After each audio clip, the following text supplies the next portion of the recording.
Hello, it's time for tonight's book study on Rise of the False Gods. Tonight we're talking about sin. Now, if you're new to this class, I invite you to certainly see if you can get a copy of the book Rise of the False Gods by Alicia Leslie, Reverend Alicia Leslie, that'd be me. And it is called A Guide to Transformation Through Illumination. You can also go to YouTube, and if you type in Alicia Leslie, Rise of the False Gods, you'll probably come up with the series of videos, so you don't have to miss a thing. And if you click subscribe, you'll never have to miss a thing. You'll know what I'm up to all the time. So thank you for being with me tonight.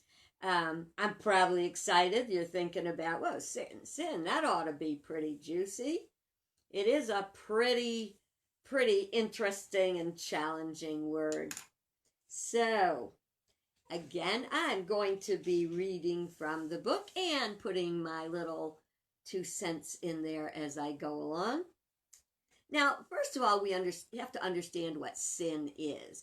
Sin, like evil, has a concept, a very human concept of being evil, bad, sin, nasty, horrible, suffering. And I think we look at it at a very personal level, but sin is not so much personal as it is principle. Let's begin with a unity definition. This is Charles Fillmore's definition of sin. Missing the mark. Falling short of perfection. Sin is man's failure to express the attributes of being, life, love, intelligence, wisdom, and the other God qualities. That comes from The Revealing Word by Charles Fillmore. And we also have a definition in the back of the book. We have our little glossary, and I invite you to go take a look at that. I may read it tomorrow, but I want to kind of get our toes in the water today about sin. When you hear the word sin, you usually come up with feelings of guilt, fear, shame. It brings images of God's wrath. God's going to get you, and condemnation to hell, suffering for all eternity in a prison of fire and brimstone. Well, yeah, I'll buy that. That's scary. I used to wonder how evil someone would have to be punished forever for doing something, especially if they weren't aware that that thing they did was little, or if they did it without thinking, or if their parents raised them in a way, such as in racism. Yep, racism is a sin. If you got it, you got sin. So does that mean you're evil? No. It means we have to understand why we are all God's children, and therefore, because we're all one, if you have hatred or negative feelings against one group of people, then you've got it against God's children. And I know at these times of the year, you don't want to hear this one, but the same thing is true with political parties, which are becoming it's not just that they don't like each other, the attitudes are being hateful. And so we'll never be strong and whole until we learn to get past the sin of discrimination and misunderstanding. Not everybody is going to agree with you, believe what you believe, or care about what you care about. They say that no matter who you are, no matter how wonderful you are, at least 10% of the people are not going to like you anyway. And that's for many reasons that will open the door at another time. So, of course, any kind of hate, judgment, that is sin. So, look at all the people we say, he's a sinner. He's a no good sinner. He's causing trouble. He's causing pain, causing suffering. Well, guess what? When you call him a sinner, you're now putting that guilt, shame, and doubt and fear on another person. See, it's not about the person themselves. It's principle, not personal. You're going to hear me say this over and over and over. And one day I hope that it really sinks in. I had a man in my church that I served in Texas, and he just loved my sermons, and but if I started talking about tithing, he'd go, oh, now it's getting personal. No, it's not, because personal and principle are two different things. You'll get that enough over the course of study that you'll really have it by the time we're done. It seems, let's see, a simple definition of the word sin is a transgression of God's law. So, if God is good and divine mind, creator of all good, and that includes the spiritual principles, which are laws, then if we transgress that, then that would be sin. But the thing is, it doesn't make you naughty. It does make us suffer. And until we learn from the sins, then we will suffer because of them. Myrtle Fillmore, co-founder of Unity, said, we are not punished for our sins. We are punished by our sins. It's said that in the Hebrew church, there are 613 laws in the Torah, and that's the Hebrew Bible. And that there is a belief that if everyone followed every single one of those laws, just one day, everybody at the same time, there would be a quantum shift in consciousness, and we would reach a whole spiritual, I guess we would say heaven on earth. If they would just follow for one day, if everybody. And the thing about spiritual principle, it doesn't care what church you go to. It doesn't care, what the name of the church is or the religion, or whether it's Christian or Jewish or Islam or Zoroastrian or any of those. It's all one God, one principle, and one basic principle, the principle of cause and effect. And it works wherever you are, whoever you are. So I have a theory about this whole, how did we get to 613, and how did we get to where we are? So I'm going to read this because I can get by a lot faster and stay on track. It is said that there are 613 laws in the Torah, which is the Hebrew Bible alone. I have a theory of this based on the average person's understanding. So the way I see it is God observed the people he created and noticed that they were experiencing and causing much pain and suffering. They weren't learning like they were supposed to, and they weren't leading good lives. So he realized that while he knew of the workings of principle, they did not. We go back to the allegory. An allegory is a story. It's not necessarily a true story, but a truth story, because it describes spiritual principle. So if we go back, Adam and Eve were booted out of paradise. So because they tried to be as smart as God without learning how, the proper way that it's done. And I'm talking in a very personal level here, God, he, Adam and Eve and everything. But just keep looking at this. Step back and look at it as principle. Don't look at it as actual people in an actual story. God is not a person. God is not a being. God is being itself. And we are spiritual beings, being who we are, and our goal is to be the fulfillment of the potential within us to be co-creators with God. Okay, so we look at it this way, and the people they just weren't getting it. So God goes like, oh, what am I going to do that these people will get it? And he goes, I know, I got a great idea. So these principles were developed that we call the 10 Commandments.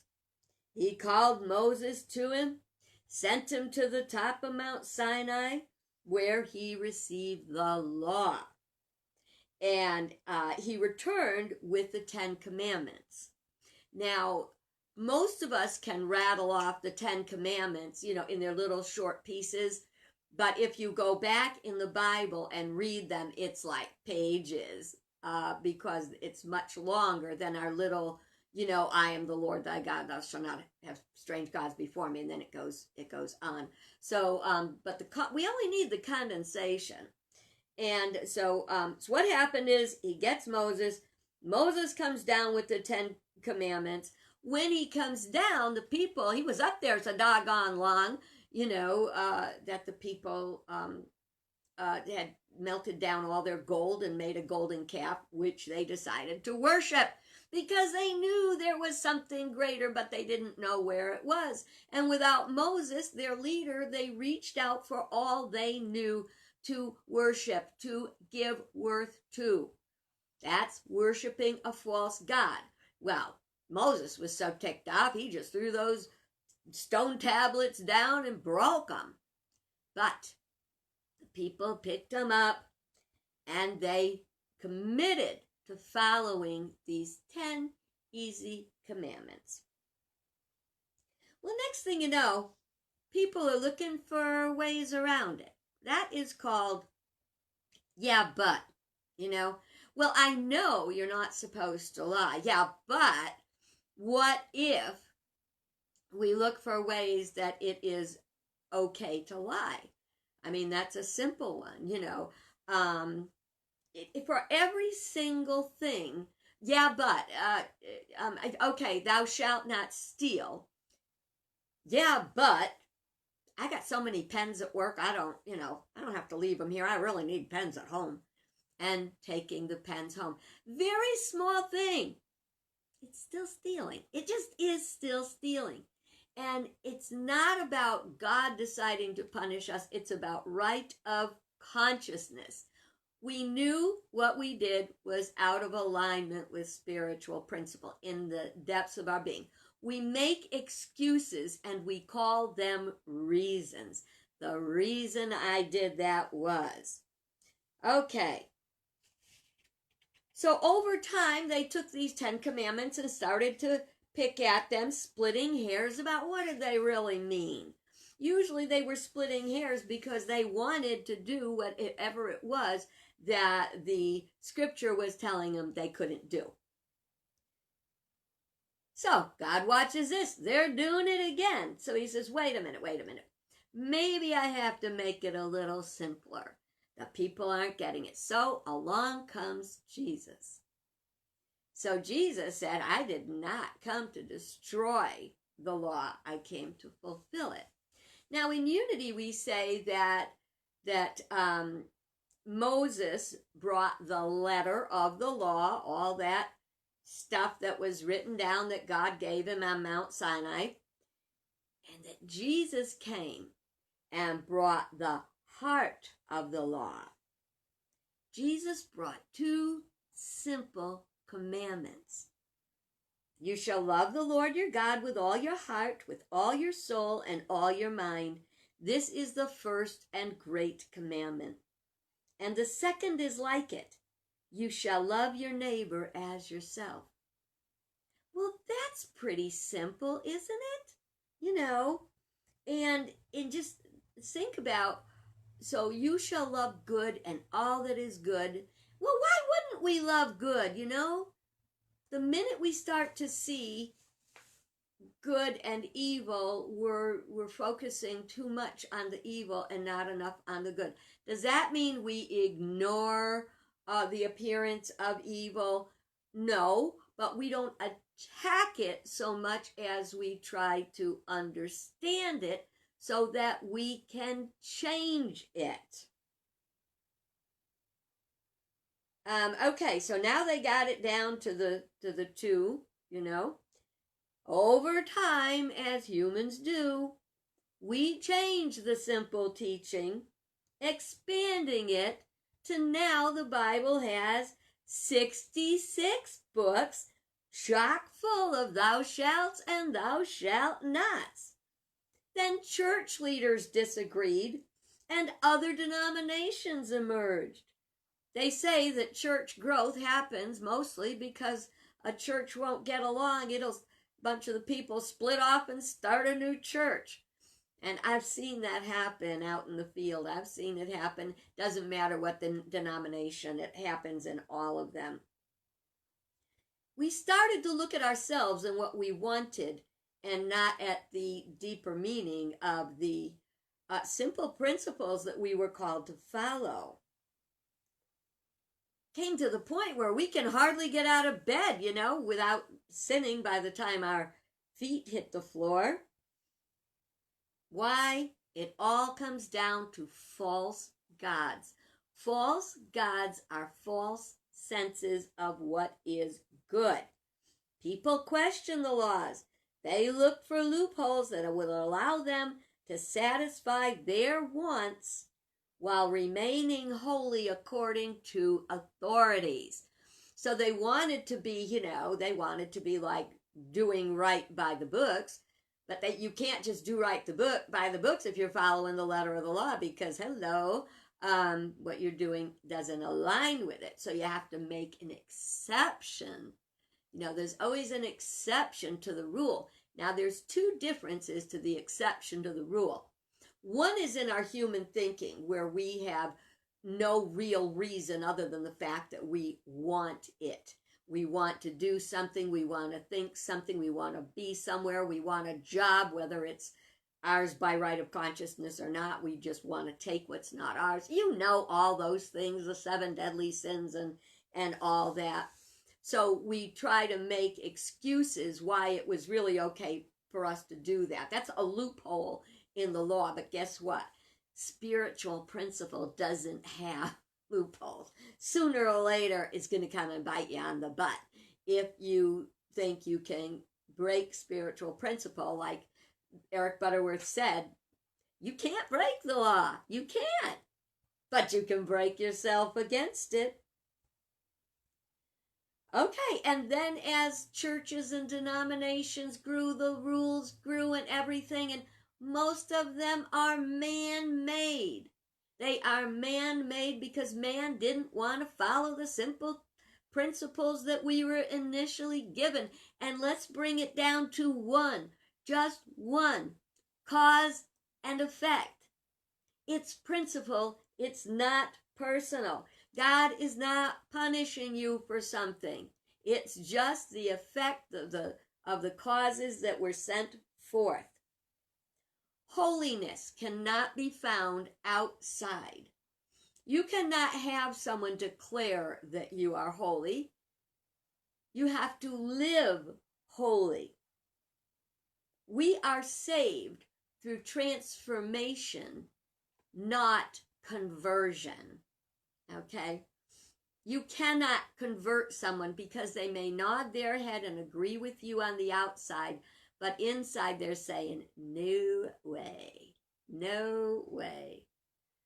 Conversion, enlightenment, transformation happens inside. Why is it inside? It's because you will know the truth and the truth will set you free. But if your focus is out here on human wants and needs, you're missing it in here. So you're going to wonder, why do you keep having bad things happen in your life? As a family, we might wonder, why are bad things happening in our life? As a community, why are bad things happening in our community? But it all comes down to spiritual principle. Okay. A lot of times in church, a minister may preach on sin, but if he or she is just talking about the what and not the why, then you really can't learn. And what are we here to do? We're here to learn. So in unity, we say that Moses brought the letter of the law and Jesus brought the heart of the law, the understanding. Let's look at a simple example, easy to do. A box of cookies. You see a box of cookies. Looks pretty good. Smells great. Oh my gosh, did you ever have those Tates? Ooh, Tates. They are so amazing.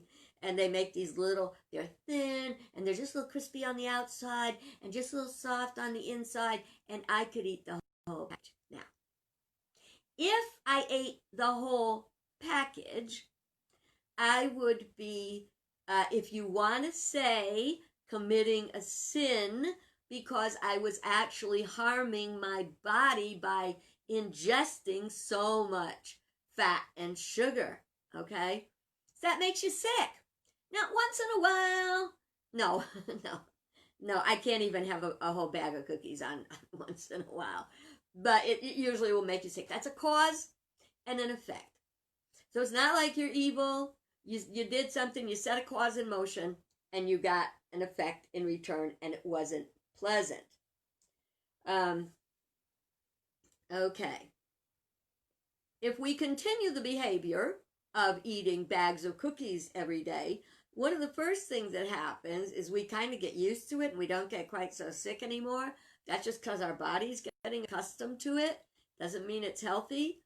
And then, after a while, we can get really sick because that is not a healthy way to eat. Sugar also makes you want more. It's like salt. A little salt is good, a lot of salt is better, except it's not really better, okay? It's not better for you. In the human mind, bring it on. In the spiritual realm, you're killing yourself. Our symptoms, our pain and suffering symptoms to tell us we're out of alignment. We're out of whack with all that is good, okay? So we have to pay attention to our physical bodies, which have symptoms, and to our lives, which have symptoms. If we are uncomfortable and unhappy at work and we just can't stand being there, that's a symptom. Something's wrong. You either have to fix what's wrong there so you can be there, or you have to get a new job. You can stay there as long as you want, but you could be killing yourself while you're at it. Guess what? That's a sin. It's not an evil thing. Oh, there are great degrees of evil. We see it every day.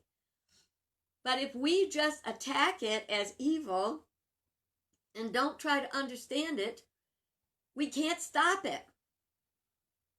We'll never stop it till we learn and understand it. Unity teaches this about sin.